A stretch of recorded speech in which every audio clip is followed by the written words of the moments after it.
Hello बच्चों। चलिए प्रश्नों को समझते हैं। M1 तथा M2 द्रव्यमान वाले दो ब्लॉक के बल नियतांक वाले स्प्रिंग से जोड़े गए हैं। M2 द्रव्यमान वाले ब्लॉक को एक तेज झटका दिया जाता है जिसके कारण यह दाहिनी ओर V नॉट वेग से चलने लगता है। ज्ञात करें स्प्रिंग की स्वाभाविक लंबाई से अधिकतम वृद्धि। हमें स्वाभाविक लंबाई से अधिकतम वृद्धि ज्ञात करनी है। मुख्य अवधारणा में हम देख सकते हैं कि माना कि कोई M1 द्रव्यमान की गेंद है जो कि U1 वेग से गतिशील है और M2 द्रव्यमान की गेंद है जो कि U2 वेग से गतिशील है और टक्कर करती हैं ये दोनों एक दूसरे से, और टक्कर के बाद ये दोनों गेंदें जुड़ जाती है और बाद में ये V वेग से गति करने लगती है। तो हम लिख सकते हैं कि यहाँ कोई बाह्य बल नहीं लग रहा है तो संवेग में संरक्षण होगा, और संवेग संरक्षण से हम लिख सकते हैं कि M1 U1 सदिश प्लस होगा M2 U2 सदिश बराबर हो जाएगा M1 प्लस M2 बराबर हो जाएगा V सदिश। तथा यांत्रिक ऊर्जा संरक्षण से हम लिख सकते हैं, यांत्रिक ऊर्जा संरक्षण से हम लिख सकते हैं कि डेल्टा E बराबर 0, जो कि हो जाएगा delta K plus delta U, अर्थात गतिज ऊर्जा में परिवर्तन प्लस स्थितिज ऊर्जा में परिवर्तन बराबर 0 होगा, और गतिज ऊर्जा में परिवर्तन बराबर हो जाएगा माइनस स्थितिज ऊर्जा में परिवर्तन। अब चलिए प्रश्न को हल करते हैं। प्रश्न में दिया गया है कि एक M1 द्रव्यमान का द्रव्यमान है जो कि स्थिर है।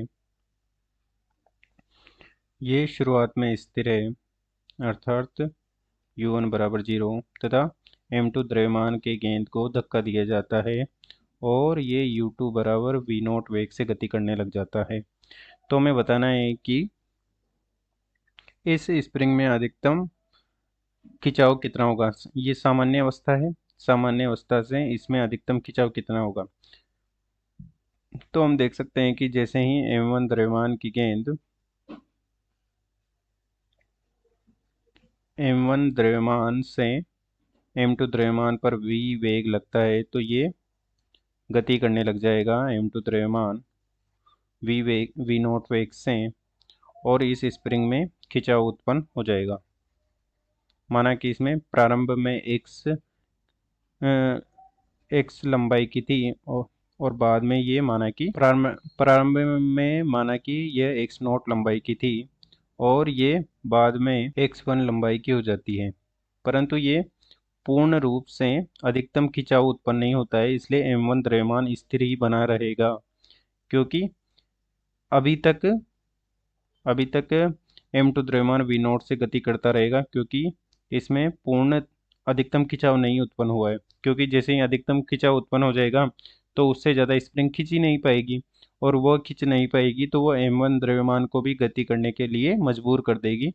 तो इस प्रकार से हम एक और डायग्राम बनाकर समझ सकते हैं कि माना कि M1 द्रव्यमान इस प्रकार से जो स्थिर था वो M1 द्रव्यमान इस स्प्रिंग में अधिकतम खिंचाव उत्पन्न हो जाता है। इस प्रकार से अधिकतम खिंचाव उत्पन्न हो जाता है और M2 द्रव्यमान जो कि V नॉट वेग से गतिशील था अब पूरा का पूरा एक संयुक्त निकाय बन जाता है, और ये अब माना कि V डैश वेग से गति करने लग जाता है। इस दिशा में V वेग से मान लेते हैं, V वेग से गति करने लग जाता है, क्योंकि जब स्प्रिंग में अधिकतम खिंचाव उत्पन्न हो जाएगा तो उससे ज़्यादा तो वो खींच ही नहीं पाएगी, और वह M1 द्रव्यमान को भी खींचने के लिए मजबूर हो जाएगी और ये पूरा एक निकाय बन जाएगा। तो V नॉट वेग से वेग हो जाएगा V, और माना कि ये अधिकतम खिंचाव हो जाएगा x2 मान लेते हैं इसे, और ये अधिकतम खिंचाव ही हमें ज्ञात करना है जिससे ये एक संपूर्ण निकाय बन जाता है। तो अब हम देखते हैं कि संवेग संरक्षण से हम देख सकते हैं कि चूंकि M2 द्रव्यमान को एक नियत वेग V नॉट से खींचा जा रहा है अर्थात इस पर कोई बाह्य बल नहीं लग रहा है, तो संवेग संरक्षित होगा। तो हम लिख सकते हैं कि M1 द्रव्यमान प्रारंभ में स्थिर था परंतु M2 द्रव्यमान को V0 वेग से खींचा जा रहा था, और बाद में जब अधिकतम खिंचाव उत्पन्न हो जाता है तो वो दोनों एक निकाय बन जाते हैं, और ये हो जाएगा M1 प्लस M2। यहाँ पर स्प्रिंग का कोई द्रव्यमान नहीं है, वो द्रव्यमान रहित है, तो स्प्रिंग के द्रव्यमान को हम नहीं लेंगे। और ये संयुक्त निकाय बनने के बाद माना कि v वेग से गति करने लग जाता है, तो v का मान हम ज्ञात कर सकते हैं, जो कि हो जाएगा M2 V0 बटे M1 प्लस M2, जो कि हमें संयुक्त निकाय का वेग प्राप्त हो चुका है। तथा यांत्रिक ऊर्जा संरक्षण से हम लिख सकते हैं कि गतिज ऊर्जा में परिवर्तन बराबर हो जाएगा स्थितिज ऊर्जा में परिवर्तन का ऋणात्मक मान। तो हम देख सकते हैं कि k फाइनल माइनस हो जाएगा k इनिशियल, और ये हो जाएगा minus you final minus you initial, अर्थात अंतिम स्थितिज ऊर्जा माइनस प्रारंभिक स्थितिज ऊर्जा। तो अंतिम गतिज ऊर्जा हो जाएगी 1/2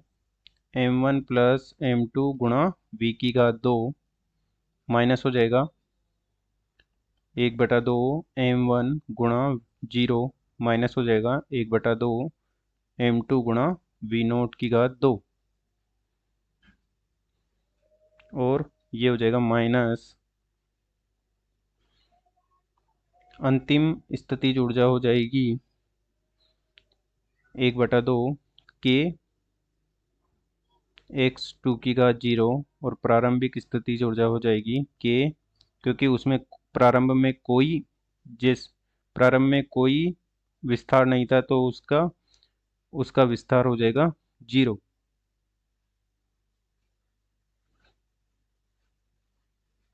क्योंकि प्रारंभ में वो साम्यावस्था में थी, तो उसमें कोई विस्तार नहीं था, तो ये 0 हो जाएगा। और यहाँ से हम लिख सकते हैं कि 1/2 से 1/2 कट जाएगा सब जगह से, और ये तो 0 हो जाएगा पूरा ही, और ये हो जाएगा M1 plus M2 V2 v की घात 2 का मान रख देंगे हम, जो कि हो जाएगा M2 की घात 2 V0 की घात 2 बटे हो जाएगा M1 प्लस M2 की घात 2, और बराबर हो जाएगा, सॉरी यहाँ है माइनस M2 V0 की घात 2 बराबर हो जाएगा माइनस k x2 की घात 2, और 2 घात से 2 घात कट जाएगा, और ये हो जाएगा M2 की घात 2 V0 की घात 2, माइनस हो जाएगा, गुणा कर देते हैं हम इसको, M1 प्लस M2 V0 की घात 2 बटे हो जाएगा